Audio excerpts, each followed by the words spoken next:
السلام عليكم ورحمة الله وبركاته. معاكم دكتور الكورة. حابب بس إن أنا أتكلم معاكم في موضوع الساعة بالنسبة للنادي الأهلي، وهي قصة كولر ومن هو بديل كولر، وكولر يمشي ولا ما يمشيش. أنا لا مختلف شوية عن الناس. أنا شايف إن كولر ما يمشيش ونتأنى في رحيله، مش عشان هو حلو. كولر ليه أخطاء وأنا مش عاجبني وعايزه يمشي، لأسباب هقولها لك في آخر الفيديو. لكن بس الفكرة إن أنا عايزة أتناقش معاك في الموضوع، أفضفض معاك شوية كده، أرجع بالزمن كده 10 سنين ورا، سنة 2014.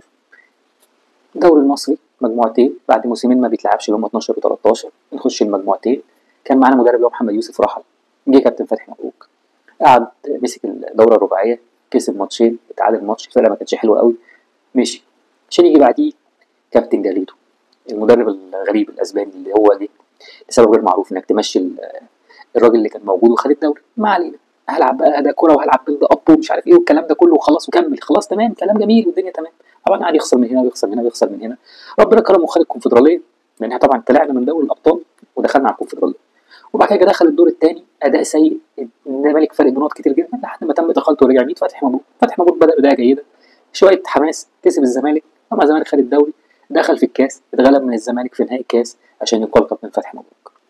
ايه كابتن عبد العزيز عبد الشافي يلعب ماتش السوبر ويكسب، يلعب له ماتشين في الدوري، يجي كابتن، ثم ياتي كابتن جوزيه باسيل، 12 ماتش اداء غير مقنع، مصمم على خطه 4-3-3 اللي هي مش ملائمه للعيبه. قصه يعني كده بالنسبه لي، قصه مش مفهومه. وسبحان الله قدرا يجي نادي بورتو البرتغالي يطلبه ويمشي، ويقال في نص الموسم نفسه على فكره مع بورتو، يعني هو ما كملش مع بورتو عشان يكمل عبد العزيز عبد الشافي، يلعب له ماتشين يمشي، ويجي مارتن يول قاعد يكمل يحرق في الاساسيين بدون ما يدي فرصه لدكه البدلاء، لحد لما جم احتجت له في اخر الموسم ما نفعكش. انت خدت الدوري لكن خسرت الكاس للسنه الثانيه على التوالي من الزمالك في النهائي باداء غير سيء، باداء غير جيد، ويرحل مارتن يول.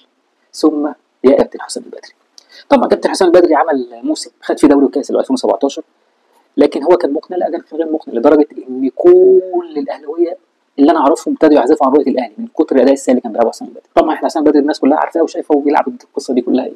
هم خد دوري وكاس، الموسم اللي بعديه مشي في الدوري، الدنيا مش قوي، مشي في افريقيا مش حلو، جه اتغلب في الكاس من الاسيوطي، كان لسه الاسيوطي اخر موسم للاسيوطي، اتغلب من الاسيوطي في دور الثمانيه في كاس مصر، فكسب كاس مصر ورحل حسام البدري في بدايه موسم 2018 عشان يجي يحصل الازمه الشهيره بين كابتن محمود خطيب وكابتن تركي آل الشيخ، وانت تلاقي نفسك الفرقه معاش مدرب ومفيش لعيبه، فتجيب مدرب اللي هو كان افضل حل في هذا الوقت، وهو باتريس كارتيرون. باتريس كارتيرون مدرب درب في الدوري المصري، لانه كان درب وادي دجله قبل كده، ودرب في افريقيا وخد مع مازيمبي الشامبيونز ليج، فده مدرب انت محتاجه.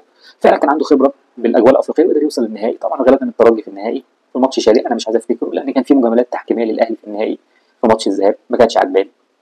المهم باتريس كارتيرون خسر افريقيا، خسر بطوله عربيه، يقال باتريس كارتيرون انا شايف ان هو كان مظلوم، وكنت متوقع نجاحه مع الزمالك، فعلا خد الزمالك بعديها الدوري بعديها ب3 سنين. يمشي باتريس كارتيرون، كان محمد يوسف ماتشين، وفي الاخر يجي مارتن لاسارتي. مارتن لاسارتي قدر مع الفريق يبقى عنده شكل هجومي كويس، ولكن الناحيه الدفاعيه ما كانتش احسن حاجه، بدليل ان احنا خسرنا اكبر هزيمه في تاريخ الاهلي افريقيا، اللي هي ماتش سان داونز الشهير اللي اتغلبنا فيه 5-0، والناس كلها ما كانتش عاجباه ويمشي ويغور ومش عارف ايه والكلام ده كله. طبعا خد الدوري ورجع خسر الكاس من بيراميدز برضه، اتغلب من بيراميدز في الدوري ورجع اتغلب منه في الكاس عشان يقال مارتن لاسارتي. الشاهد ان انا بقول لك ان مفيش مدرب حتى الان بياخد بطولتين ورا بعض، يعني كل واحد بيتغلب، يعني يمكن حسام بدري الوحيد اللي خد بطولتين ورا بعض، خد دوري وكاس، غير كده ما حدش بياخد بطولتين ورا بعض. عشان نوصل لسنه 2019 ثم تيجي لجنه التخطيط بقياده كابتن طه اسماعيلي اللي الاهلي خسروا في لجنه التخطيط، ويختار مدرب اللي هو ريني فايلر، اختاره بناء على اسلوب لعب مش بناء على سي في. يعني انا فاكر امين مرتضى لما قال لك ان ريني فايلر كان اضعف سي في اتعرض علينا، وفعلا هو كسي في مش قوي جدا، ولكن الراجل ده راجل فنان، كابتن طه اسماعيلي ربنا يديله الصحه، اتفرج على اللعب قال لك لا احنا عايزين نلعب بالطريقه دي، المجموعه اللعيبه اللي عندنا لازم نلعب معاها بالطريقه دي، وفعلا جه وعمل اداء خرافي في السوبر، ثم عمل الدور الاول خده كبوت، كسب الدور الاول كله، كسب كل ماتشات الدور الاول، عمل فرق فظيع في الدوري، حسم الدوري خلاص 2020. لكن حصلت الكورونا، حصلت الازمه اللي حصلها، اتغلب في السوبر المصري من الزمالك، ثم بعد كده اداء سيء في الدوري وهزيمه في الدوري، وبعد كده بعد كل ده قال لك انا عايز امشي، ومشي قبل ماتش الوداد. هتعمل ايه؟ عندك معترك افريقي قوي، لان انت خلاص الدوري بالنسبه لك خلص، انت عايز مدرب محنك افريقيا. فكانت المغامره ان يجي موسيماني من اول يوم هو بيتهاجم من الاهلاويه قبل الزمالكاويه لاسباب عنصريه ولاسباب مصلحه. يعني انا عايز اقول لك على حاجه، انا اقول لك سين من انا مش بغلط في حد، لكن فلان اللي كان عمال يهاجم في موسيماني طول الوقت هو بيكسب، يعني موسيماني كان بيتهاجم. وهنا ارجع لك بس لنقطه كولر في القصه دي كلها، ان موسيماني كان بيتهاجم. موسيماني اول ما دخل خد افريقيا، طبعا هو الدوري كان خلصان، كمل، خد الدوري، خد افريقيا، خد كاس مصر، حلو كده، عمال ياخد بطولات من ساعه ما جه. مشي في الدوري وخد افريقيا تاني اللي هي 2021. في الدوري ما كانش حلو لان هو ما كانش منسجم قوي على الاداء الدوري المصري، وكان هو مستغرب من قصه ان الفرق بتلعب بطريقه مع الخصوم وبتلعب قدامك بطريقه. فده طبعا ده عيب الجهاز المساعد اللي انا لا اشيل من عنده اللوم، اللي هو سامي قمصان، اللي هو احد اسباب فشل الجهاز الفني من النادي الاهلي بشكل كبير جدا. فموسيماني خد بطوله 2021، خسر الدوري، اتعمل له تدعيمات قويه ببيرسي تاو وميكيسوني، ما قدرش برضه ياخد الدوري، وخسر افريقيا في النهائي من الوداد في الماتش الشهير بتاع الجواب والقصه دي كلها، عشان يمشي موسيماني ويجي سامي قمصان يخسرنا الدوري في ماتش الزمالك بعد ما كان يعني كان متقدم 1-0، كان عنده فرصه انه يدوس ويهاجم يجيب الثاني والثالث لان كان الماتش بتاعه، لكن هو خسر، اتعادل 2-2 وخسر فرصه انه يسبق في الدوري. الزمالك خد الدوري للسنه الثانيه على التوالي 2022، لان جه سواريش ما عملش اي اضافه، يعني جه مدرب ما عملش اي اضافه، ما فيش اي قوه ولا اي حاجه. جه سواريش جه بدون اي سبب، فالمدرب هو زي سواريش وكارتيرون ما جابوش اي اضافه، ما عملوش اي اضافه مع النادي الاهلي، ما خدوش بطولات. لان قصه ان اي مدرب بيجي الاهلي ياخد بطولات واللي بان على الناس ان هو ان الاهلي بيكسب كده، لا. انا بقول لك كارتيرون ما خدش بطولات، سواريش ما خدش بطولات مع الاهلي، ومع كملوا مع القصه دي كلها عشان يجي مارسيل كولر. مارسيل كولر بدا اول ماتش اتحاد المنستير، وده ماتش مهم جدا جدا، كان مفصلي بالنسبه لي، لان ده ماتش مهم مع فريق قوي او مش فريق قوي. دايما الفرق التونسيه بيبقى فيه بينا زي ديربي وجرينتا، والماتش ده كان ممكن نخسره بمنتهى السهوله. الحمد لله ربنا انا كنت عايز اتفرج على الماتش ده لان كنت عايز اشوف الراجل الجديد ده جاي بيفكر ازاي. الراجل ده جه بدا اداء هو من اتحاد المنستير ولعب بين برونو سافيو اللي هو راجل مهاجم نمره 10، فبقى في 4 مهاجمين في الملعب. فقدر في الماتش ده انه يكسب 1-0، ورجعنا كسبنا في مصر ودخلنا وكملنا وخدنا البطوله، وعمل اداء جيد في الدوري، وخدنا الدوري وخدنا الكاس وخد سوبر مرتين، 5 بطولات في اول موسم. ثقه كبيره والجمهور بيحبه. طب ما محتاج ايه؟ محتاج مهاجم، محتاج تدعيمات، مش عاجبه اللعيبه اللي موجوده، ابتدى يغير ويصور. عنده مشكله في عدم تطوير اداء اللعيبه، عنده مشاكل في حاجات كتير جدا، طبيعي لان مفيش حد كامل، كل حد ليه مشاكل. فجاي اقول لك هنا نقطه كولر. كولر مشكلته الاساسيه ان هو مش مدرب مشروع، هو مدرب انقاذ، هو جالك ينقذ الفريق، ما بيقدرش يطور مستوى اللعيبه. ودي حاجه كل اللعيبه اللي دربت معاه قالتها، ان هو مش بيطور من اداء اللعيبه. دي مش طريقته، مش اسلوبه. انت جبته عشان ينقذك، انت كان بقالك سنتين ما بتاخدش دوري، طالع بموسم صفري، محتاج ترجع لبطولات، وكولر رجعك للبطولات. كان المفروض بعد تاني سنه انك خلاص تقول له مع السلامه.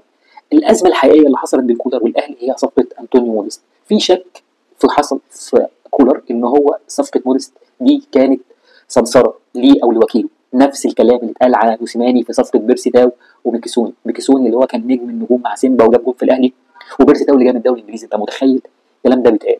في ناس عاملين نفسهم اهلاويه وبيقعدوا طول الوقت على السوشيال ميديا بيشحنوا ضد مدرب الاهلي. كولر كان خد 5 بطولات في الموسم الاولاني، داخل الموسم الثاني بيتهاجم على حاجات غريبه، اصله ما بيعملش ماتشات، اصله بيغير متاخر، اصله بيغير في الدقيقه 70، حاجات غريبه جدا جدا جدا. انا الوم على الحاجات اللي هو فعلا ما بيعملهاش. هو بيطورش اداء اللعيبه، بيثبت التشكيله، يعني هو طريقه لعبه وشغله شغل مدربين الانقاذ. انا بثبت تشكيله، بلعب ماتش 2 الثالث في الرابع انا خلاص الفرقه بتبقى حافظه بعض وبتكسب، وده اللي عمله السنه اللي فاتت وجاب لي الدوري، انه كسب 21 مباراه متتاليه، وده اللي كسب كولر.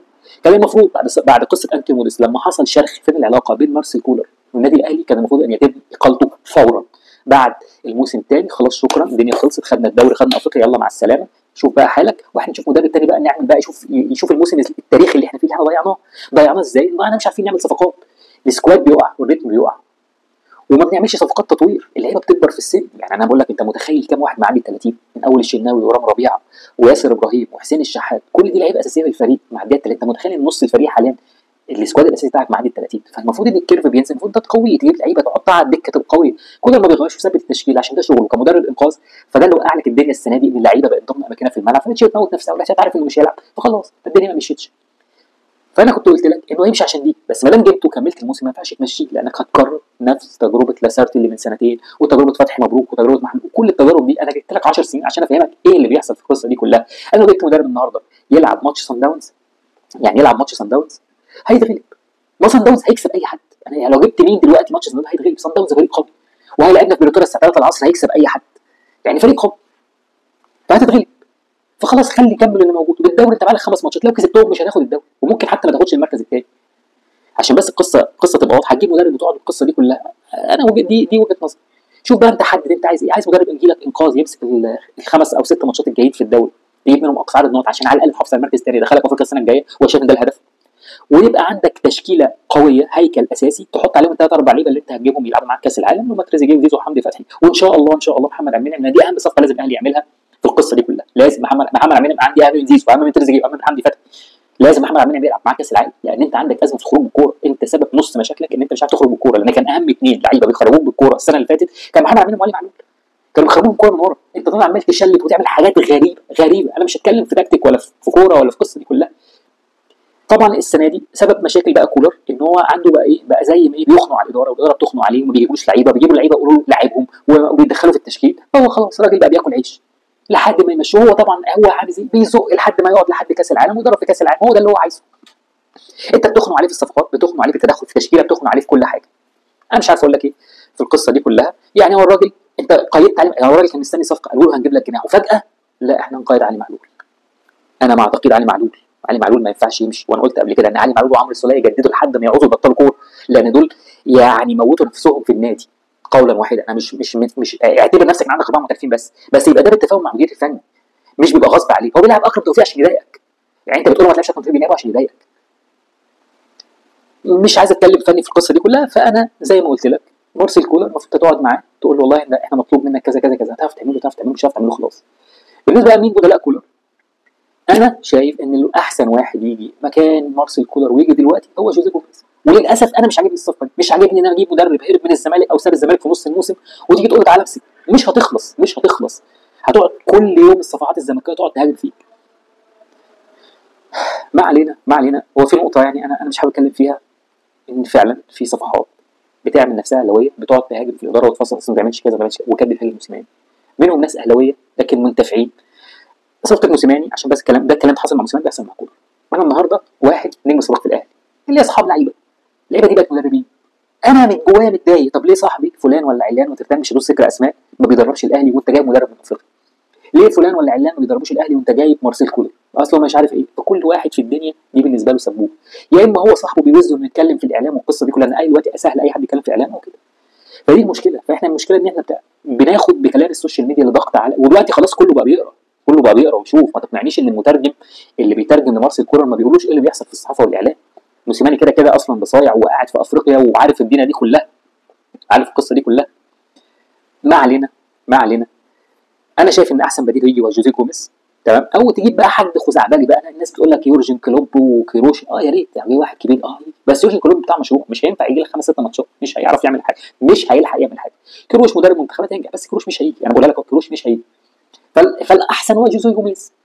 جوميز راجل معقول، كان راجل مدرب انقاذ، جه مع الزمالك حس شكل الفريق بسرعه، تكتيك عنده كويس، بيخرج بالكوره كويس، وحافظ لعيبتك لان هو لعب قدامهم كذا مره وهيعرف يتصرف مع اللعيبه بشكل كويس. واعتقد ان هو ده الحل المثالي بالنسبه للقصه دي كلها، تمام. اي مدرب مصري ما ينفعش قولا واحدا. المدرب المصري الوحيد اللي انا شايفه ان هو كويس هو ايمن الرمادي، ده الوحيد اللي انا ممكن اوافق النادي ده، عشان بس الناس تعرف يعني، مع كامل احترامي لعلي ماهر واحمد سامي انا شايفهم فعلا مدربين كويسين، ولكن ما ينفعش يعني التركه هتبقى قليله عليه، وبيجي في اول موسم، يجي من الموسم الجاي ويشوف الدنيا هتمشي ازاي. اشوفكم على خير ان شاء الله.